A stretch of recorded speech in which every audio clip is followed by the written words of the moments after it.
देवी, युद्ध कीजिए मुझसे, यही तो मैं भी चाहता हूं।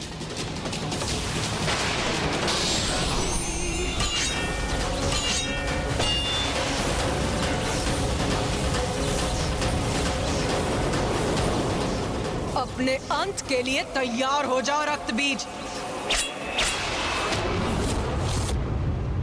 इतना सरल नहीं है मेरा अंत।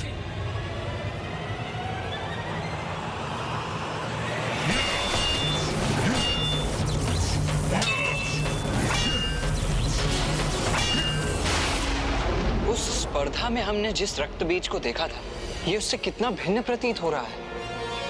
इसमें आए इस परिवर्तन का क्या कारण हो सकता है? हाँ भैया, उसी का विचार तो मैं भी कर रहा हूँ। अभी तक माता पर एक वार तक नहीं किया है इस असुर ने। बस अपना बचाव। भैया, कोई तो बात है जो हम भूल रहे हैं।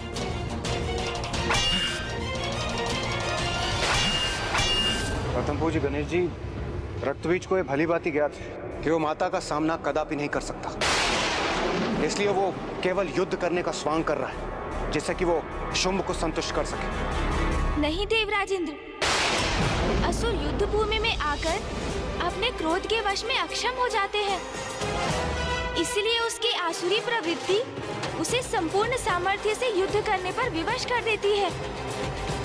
किंतु ये तो इतना शांत है, इसके पीछे अवश्य कोई अन्य रहस्य है।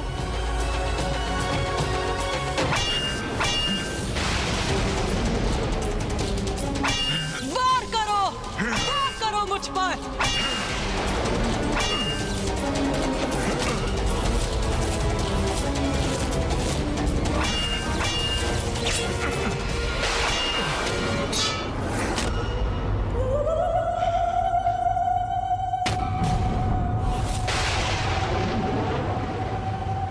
निशस्त्र योद्धा पर वार नहीं करती मैं। रक्तबीज, उठाओ अपना शस्त्र।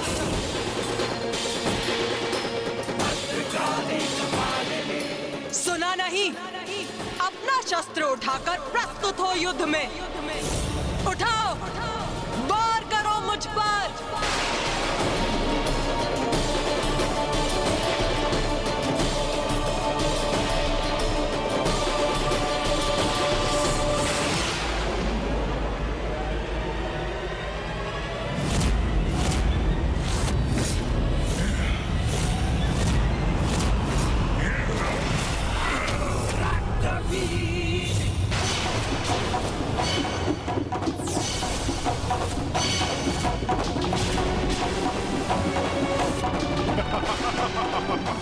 ये क्या किया इस दुष्ट ने?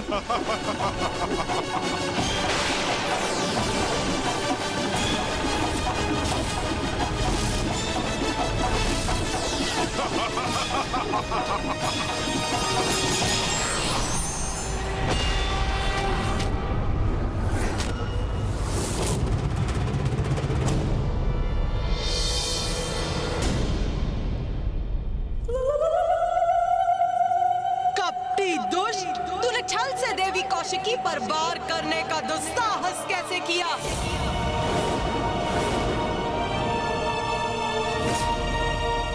अब तेरा अंत करूंगी मैं। मुझे क्षमा करें जगत जननी, किंतु इस युद्ध में यही रणनीति अपनाने पर विवश हूं मैं।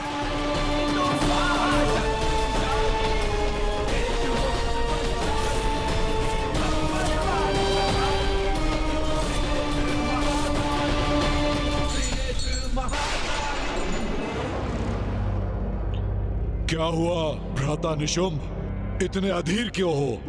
महाराज शुंभ, क्या रक्तबीज युद्ध करेगा? इस बात का हम विश्वास कैसे कर सकते हैं? देवी देवी कह के गुणगान गाने वाला वो द्रोही कदाचित अभी उस देवी के चरणों में गिरकर भजन गा रहा होगा। ऐसा कुछ नहीं होगा भ्राता निशुंभ, ऐसा कुछ नहीं होगा। ऐसा नहीं होगा ये आप किस विश्वास पे कह रहे हैं? क्योंकि रक्तबीज के स्वभाव से भली भांति परिचित हूं। वो हमारे समान निर्लज्ज नहीं है।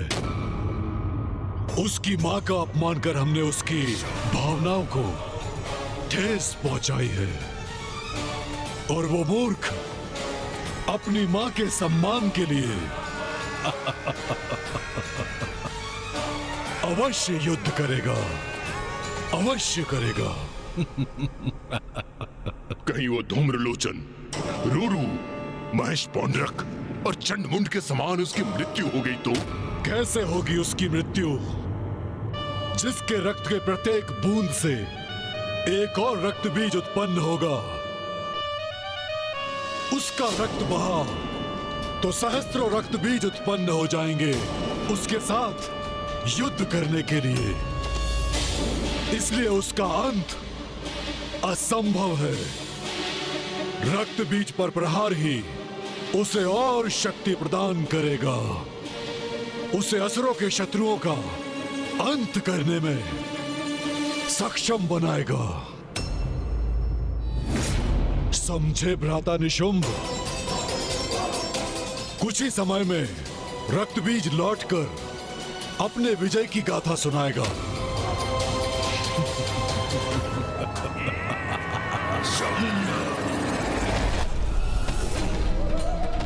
और उग्र प्रहार कीजिए मुझ पर देवी काली।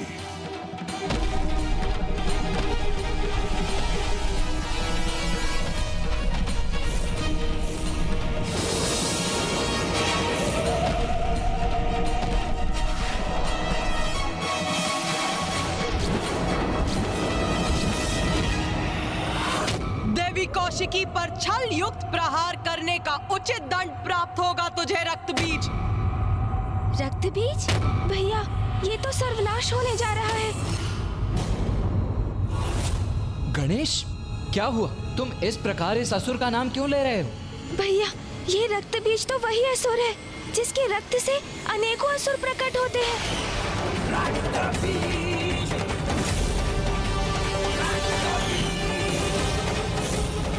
तो ये है उसकी चाल। वो माता को क्रोधित कर रहा है, जिससे वो उस पर वार करे और उसका रक्त बहे, और जिससे उसके प्रतिरूप उत्पन्न हो और उसकी सहस्त्रों असुरों की सेना प्रकट हो जाए।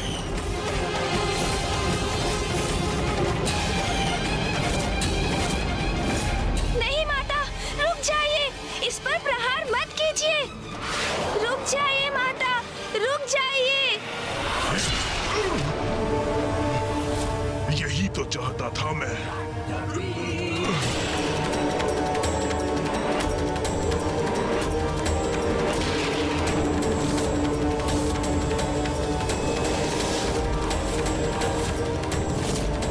देवी काली, ये कैसा अनर्थ हो गया आपसे?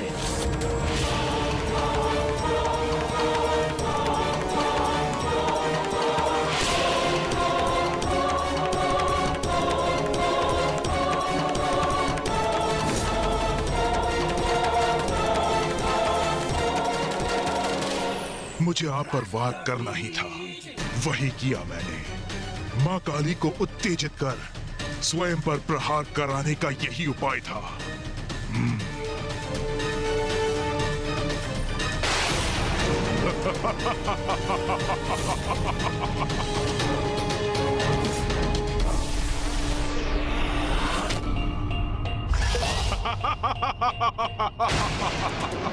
ये है रक्त बीज की शक्ति माता।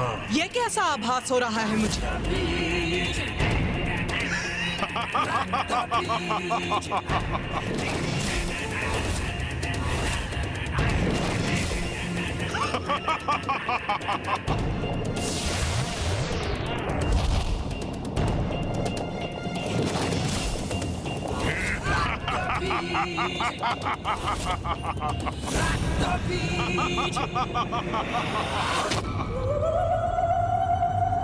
तो अभी अंत नहीं हुआ इसका?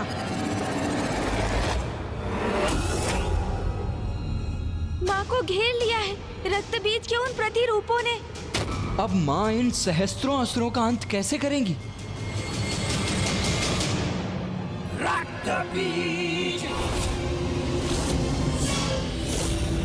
देखा देवी, मेरा वध कोई नहीं कर सकता। मैं तो अमर हूं। देव त्रिदेवियों एवं उनके अंश के सिवाय कोई अमर नहीं है रक्तबीज। किंतु तुम असुरों को ये सत्य समझ में क्यों नहीं आता? तुम्हारी भ्रांति कभी मिटती क्यों नहीं? मेरे सैनिकों, आक्रमण करो, अंत कर दो इस देवी का, अंत करेंगे इन देवी का, प्रहार करो इन पर।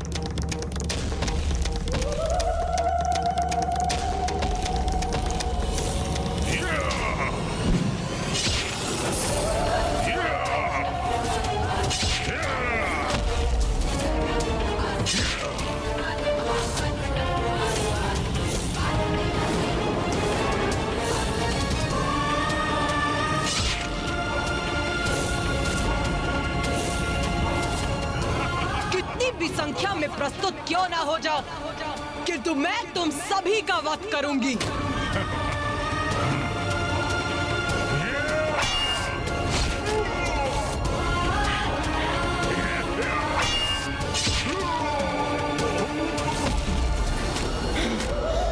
हो गया रक्तबीज, या थोड़ा और रक्त बहाऊं मैं तुम्हारा, जिससे तुम कुछ और असुर उत्पन्न कर सको।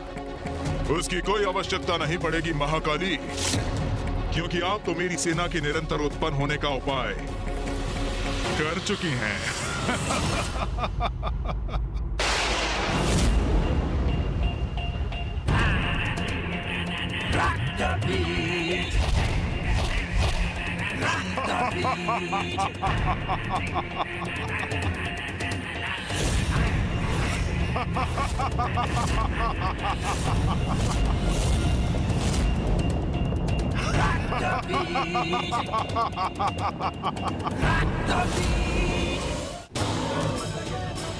क्या था जो देव नहीं कर पाए? क्या थी उनकी लाचारी? क्यों उनकी लाज बचाने जागी उनके अंदर? ये असुर तो निरंतर उत्पन्न होते रहेंगे, इनका तो कभी अंत ही नहीं होगा। हाँ गणेश, तुम उचित कह रहे हो गणेश।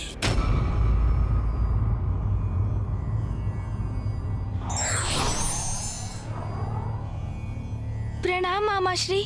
प्रणाम मामाश्री श्री हरि नारायण।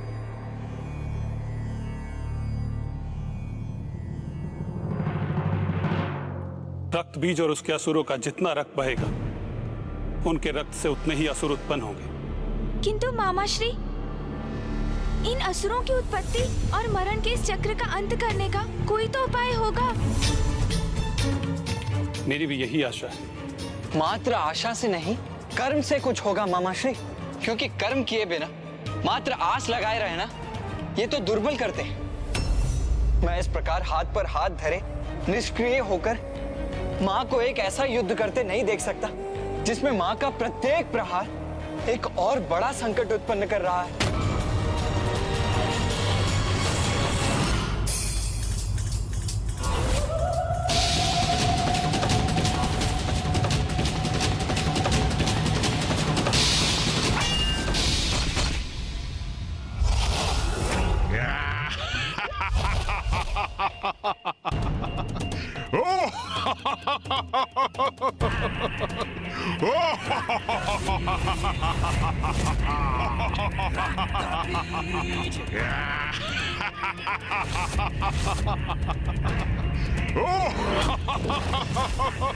माता, मुझे इन असुरों से युद्ध करने की अनुमति दीजिए।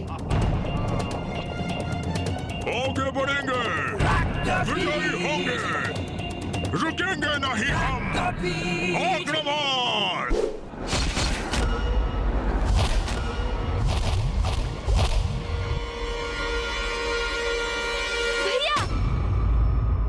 भैया, इस प्रकार आपको ऊंचे स्वर में रोकने का आशय नहीं था मेरा, किंतु मैं सशंकित हो गया भैया। सशंकित हो गए तुम? क्यों गणेश? कि कहीं आप माँ और इस असुर के मध्य युद्ध में हस्तक्षेप ना कर बैठे। किंतु यही तो उचित कर्म है ना गणेश। यदि माँ के स्थान पर कोई और स्त्री भी होती तो धर्मपरायण योद्धा का धर्म तो उनकी सहायता करना ही होता ना। किंतु भैया, वो कोई साधारण स्त्री कहाँ है? ये तो माँ के प्रति आपका स्नेह है, जिसके कारण आप उनकी क्षमता को अनदेखा कर रहे हैं। मैं अनदेखा कर रहा हूँ? क्या अनदेखा कर रहा हूँ मैं गणेश? यही भैया कि आप भी उनके एक भाग ही हैं। वो तो स्वयं संपूर्ण है, तो एक भाग संपूर्णता का सहायक कैसे हो सकता है?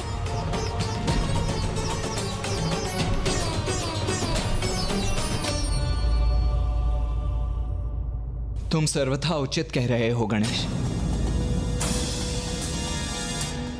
मैं ये कैसे नहीं देख सका? मेरा जन्म तो मां से ही हुआ है। मेरा तन, मन, मेरे रक्त की प्रत्येक बूंद मां की ही तो देन है। इसीलिए मेरा मेरी शक्ति पर विश्वास कर मां की सहायता करने का निश्चय कितनी बड़ी भूल थी मेरी। मैं वास्तव में भूल रहा था कि मां की शक्ति तो अथाह अपार है।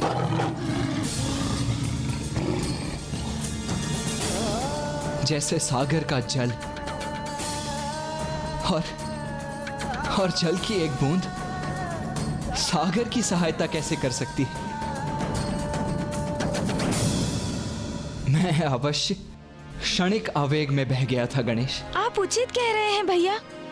जिस प्रकार हमारे शरीर में स्थित रक्त की प्रत्येक बूंद माँ की ही देन है, उसी प्रकार रक्त बीज की देह का रक्त भी माँ का ही अंश है। उसी रक्त को माँ के विरुद्ध उपयोग करने में आतुर है, बिना ये जाने कि वो रक्त तो माँ से ही उत्पन्न होता है, अंत में माँ में ही समा जाता है।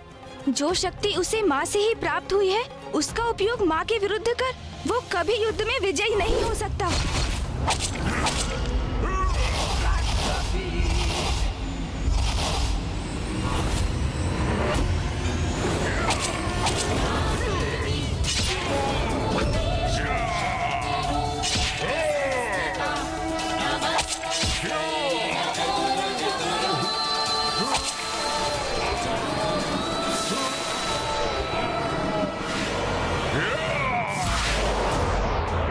कैसी ध्वनि है? किसका आगमन हो रहा है?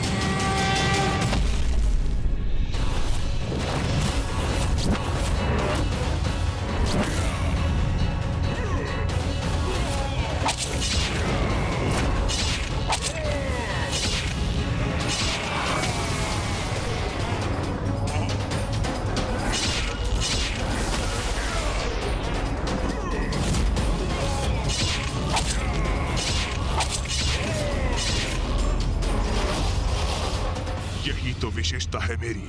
मेरे ऊपर आघात मेरा अंत नहीं करते, मुझे और बलवान बनाते हैं।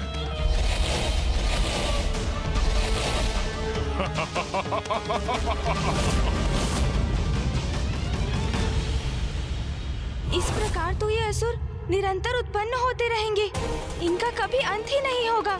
गणेश जी, आप उचित कह रहे हैं। इस प्रकार तो ये युद्ध अनंत काल तक ऐसे ही चलता रहे।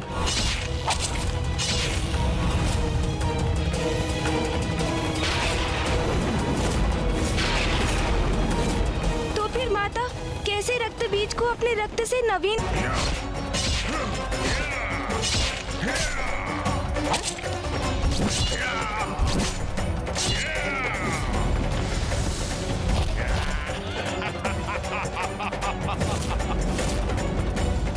इस प्रकार तो ये असुर निरंतर उत्पन्न होते रहेंगे, इनका कभी अंत ही नहीं होगा। माता कैसे करेंगी इनका संहार? योगनियों! योगनियों!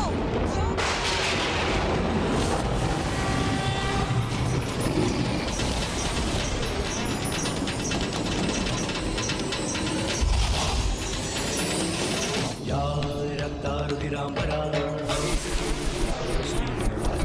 या विष्णु स्वयागे समां पातु मनोरमा लक्ष्मीश्च पद्मावती।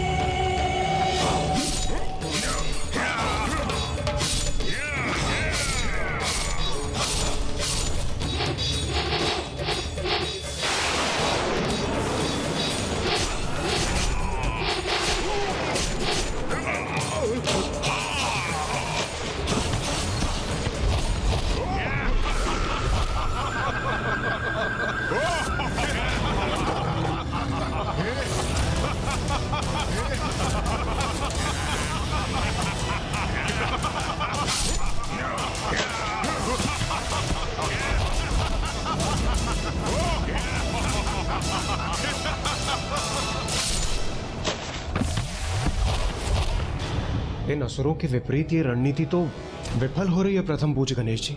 नहीं देवराजेंद्र, मां कभी विफल नहीं हो सकती। इसीलिए आप अपने इन नकारात्मक विचारों को त्याग दीजिए